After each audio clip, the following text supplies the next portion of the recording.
Hindi na nakapalagpa ang dalawang sospek matapos mahuli sa isinagawang bypass operation ng PNP sa Abulog, Cagayan. Ang report mula kay Patrolwoman Janet Balan.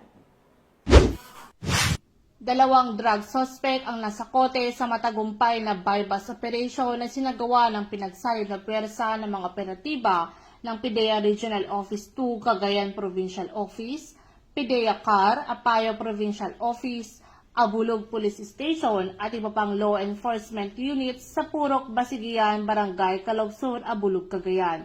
Bandang alas 9 ng gabi, nito lamang kasampu ng Oktubre taong kasalukuyan. Kinilalang mga naarestong sospek na sina alias Jojo, 35 anyos, isang laborer at residente ng Caloob Sur, Abulog, Cagayan, at si alias James, 31 anyos, signal installer mula sa Curva, Pamplona, Cagayan.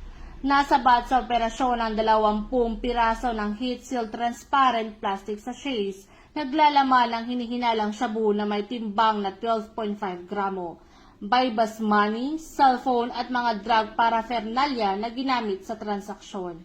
Ang mga suspect ay nahaharap ngayon sa kasong paglabag sa Sections 5, 6, 7, 11, 12 at 15 ng Article 2 ng Republic Act 9165 o ang Comprehensive Dangerous Drugs Act of 2002. Isa na namang tagumpay laban sa illegal na droga, patunay ng mahigpit na kooperasyon ng PIDEA-PNP at iba pang law enforcement agencies sa pagpapatupad ng batas tungo sa mas ligtas at mas maunlad na bagong Pilipinas. Mula dito sa Lambak ng Cagayan, ako ang iyong PNN correspondent, Patrolwoman Janet Balan, alagad ng batas, tagataguyod ng Balitang Pulis.